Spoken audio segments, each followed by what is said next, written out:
Bonjour à toutes et à tous, nous sommes aujourd'hui au Salon international de l'aéronautique et de l'espace pour cette seconde édition spéciale du JT de la DGA. Et chaque jour jusqu'à vendredi, nous aurons le plaisir de nous retrouver. Pour commencer cette seconde édition, nous avons l'honneur de nous entretenir avec Emmanuel Kiva, délégué général pour l'armement.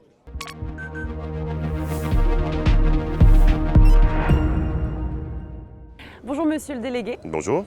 Alors ça fait 4 ans que le Salon international de l'aéronautique et de l'espace n'a pas eu lieu. C'est donc un grand événement d'être à nouveau présent.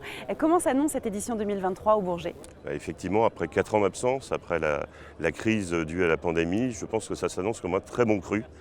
Puisque ici nous avons un stand animé par la DGA et les armées qui finalement présente la préparation, la réalisation de la loi de programmation militaire, la construction de notre outil de puissance, des innovations, la préparation de l'avenir, et puis un thème qui est mis en avant, qui est la maîtrise de l'espace aérien et du domaine spatial, qui représente des enjeux de souveraineté. Alors, ce qu'on trouve ici, vous allez trouver évidemment les équipements de dernière génération, des Rafales marine et air au standard F4, l'hélicoptère Guépard, le système Mamba de protection sol-air. Vous allez trouver aussi un très bel avion de la DGA qui est un banc d'essai volant et qui est dans sa dernière année et on souhaitait véritablement le montrer. Et puis à l'intérieur du stand, je vous donne quelques exemples, une animation qui montre comment on prépare les opérations aériennes et le combat collaboratif, ou encore le laboratoire du SCAF. Alors le SCAF, je rappelle, c'est le système de combat aérien du futur. C'est un avion entouré d'ailiers dronisés. Et dans un cloud de combat, ce laboratoire nous permet d'étudier notamment les interactions entre le pilote, les machines, l'intelligence artificielle et de réaliser toutes les expérimentations préalables à la mise en service du SCAF. Alors vous en avez brièvement parlé, le ministère des Armées présente sur son stand une animation plutôt impressionnante, on peut le dire. C'est la 3e dimension au cœur des opérations. Qu'est-ce que cela signifie exactement ? Vous savez, ça fait 30 ans que les forces françaises sont plutôt engagées dans la lutte contre le terrorisme, c'est-à-dire dans des espaces où la supériorité aérienne n'est pas contestée. Le retour de la haute intensité, comme on le voit dans le cadre de la guerre en Ukraine, c'est la contestation de cet espace aérien et ça nécessite de retrouver cette maîtrise. Et cette maîtrise, on la retrouve avec tout un système connecté qui nécessite des drones, des radars, des avions de combat, des avions de transport et qui nous permet, si j'emprunte les mots du chef d'état-major des armées, de gagner la guerre avant la guerre avec des moyens de renseignement satellitaires et aéroportés pour préparer les opérations. Alors en quoi est-ce important pour la DGA et le ministère d'être présents cette année au Salon du Bourget ? C'est essentiel, en particulier parce qu'on va pouvoir soutenir nos exportations, on va pouvoir également promouvoir un certain nombre d'équipements de dernière génération et donc soutenir notre base industrielle et technologique de défense. C'est un forum idéal pour pouvoir également discuter avec nos alliés et nos partenaires qui viennent cette année très nombreux. Et puis c'est également un moyen de rencontrer le grand public, puisqu'il y a des journées grand public au Bourget. Ça nous permet de faire comprendre ce que c'est qu'une opération d'armement, de montrer les nouveaux matériels, mais également de susciter des vocations, puisque vous savez que la DGA recrute environ 700 personnes par an dans des domaines de pointe. Et donc c'est l'occasion d'aller rencontrer les experts et d'aller au contact de la DGA. Très important de le préciser. Merci beaucoup monsieur le délégué général pour tous ces éclaircissements. Merci à vous. Et zoom à présent sur la direction technique de la DGA. Sa force d'expertise, d'essai et d'ingénierie joue un rôle primordial au sein du ministère des Armées dans le développement, la qualification, la réception mais aussi l'évolution des systèmes d'armes. Et pour en parler, on part à la rencontre de Damien, directeur du centre d'essai et d'expertise DGA Essai en vol.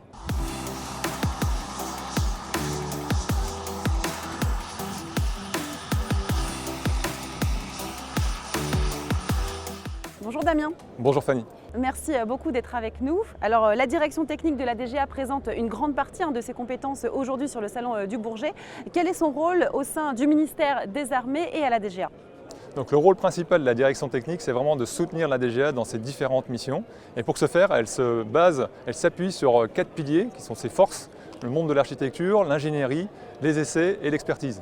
Pour essayer d'illustrer au travers de DGA Essai en vol, je pourrais par exemple vous parler des essais Merto qu'on a réalisés au profit de l'industrie. C'est un essai où on vient tester le système de frein à une capacité maximale d'emport d'un aéronef qu'on peut réaliser uniquement à Istres de par sa longueur de piste. Et donc là on voit bien toute l'importance de l'ingénierie d'essai et de l'expertise des personnels de DGA Essai en vol pour pouvoir réaliser ces essais au profit de l'industrie. Et que présente-t-elle précisément lors de ce salon ? Alors nous avons deux plots principaux, le Mirage 2000B 501 et puis le plateau de simulation SCAF. Le Mirage 2000B 501, là aussi c'est une excellente illustration de l'ingénierie d'essai et de l'expertise qu'on peut fournir au sein de la direction technique, puisque c'est un aéronef Mirage 2000 qui a été modifié lourdement de manière à pouvoir réaliser des essais au profit du programme Rafale. Et au sein du plateau de simulation SCAF, qui n'est pas un simulateur qui permet de former des pilotes, c'est bien un simulateur qui permet de faire des études pilotées, hybrides et connectées. Qu'est-ce que ça veut dire? Donc études pilotées, ça veut dire qu'on peut venir modifier par exemple en temps réel une interface homme-machine de manière à l'adapter aux besoins de l'opérationnel. L'hybridation, ça veut dire qu'on peut faire voler un avion en même temps qu'on fait un scénario, qu'on réalise un scénario au simulateur et que les deux plateformes vont discuter ensemble. Et l'aspect connecté, eh bien, c'est l'aspect de la bulle de connectivité que vous connaissez aujourd'hui, la bulle aéro-maritime terrestre que là aussi on réalise au sein des DJI Envol. Alors cette démonstration, elle permet de voir comment la direction technique prépare l'avenir. On sait aussi que l'innovation, c'est extrêmement important pour vous. En quoi consiste l'innovation de la direction technique ? L'innovation pour moi elle est primordiale à trois titres. Le premier c'est ce qu'on constate aujourd'hui en Ukraine, c'est la nécessité de pouvoir répondre très rapidement, et ça c'est le temps de l'innovation, à des besoins des forces. Le deuxième c'est, je dirais, l'amélioration du fonctionnement courant. La LPM aujourd'hui elle nous oblige, on sait qu'on a énormément de programmes qui sont en train d'être lancés, on aura besoin de ressources humaines pour pouvoir faire face à ces défis. Une façon de libérer des ressources, c'est peut-être de faire en sorte que l'innovation nous aide à réaliser des tâches qui sont moins nobles entre guillemets. Je pense à un exemple qu'on a aujourd'hui à DJI Envol qui s'appelle Siri, qui est un système qui permet de scanner des documents CD qui sont au sein de votre armoire et d'avoir ainsi votre inventaire réalisé en quelques secondes alors que ça prend d'habitude plusieurs journées. Donc on voit le temps qu'on arrive à dégager. Et le dernier point, c'est la détection de technologies de rupture. On pense à l'intelligence artificielle. Comment est-ce qu'on va gérer la multiplicité des datas qui sont aujourd'hui fournies aux pilotes? L'intelligence artificielle peut nous aider. Alors la direction technique et particulièrement DJI Envol assure la sécurité des vols durant tout le salon. Pouvez-vous nous expliquer en quoi cela consiste précisément? DJI Envol est responsable de la direction des vols, c'est-à-dire de la sécurité des vols au cours du salon. Tout ce qui se passe en l'air est sous la responsabilité d'une personne, un pilote d'essai. Pour l'aider, il y a bien sûr une équipe tout autour de lui et également des moyens qui sont déployés expressément pour le Bourget, à l'occasion du salon du Bourget.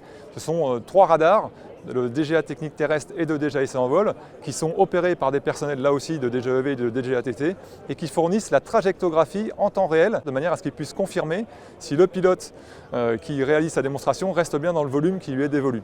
Merci beaucoup Damien pour toutes ces précisions. Nous venons d'évoquer l'animation autour du SCAF, je vous invite à la découvrir tout de suite. Donc, bienvenue sur le laboratoire de simulation SCAF de DJI Envol.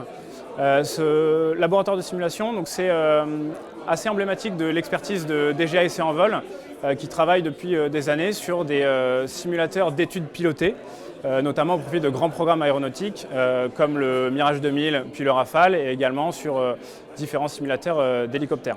Ce laboratoire de simulation, il accompagne en fait depuis ses débuts le programme d'armement NGWS, donc New Generation Weapon System, qui est en fait la brique conjointe des programmes SCAF allemands, espagnols et français.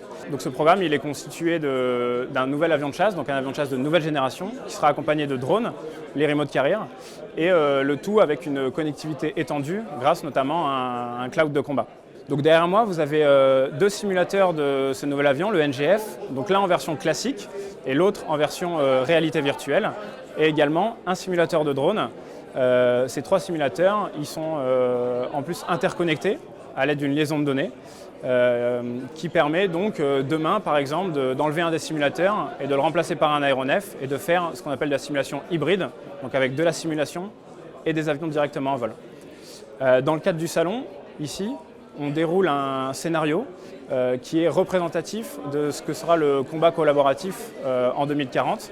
Et donc ce scénario nous permet de plonger des pilotes opérationnels et des opérateurs dans le SCAF complet et de dérouler des missions face à des menaces un petit peu futures. Ça nous sert à venir évaluer des concepts de ce que pourrait être le SCAF demain, mais également des briques technologiques comme l'intelligence artificielle, la réalité mixte, l'eye tracking, les données de combat en masse, etc.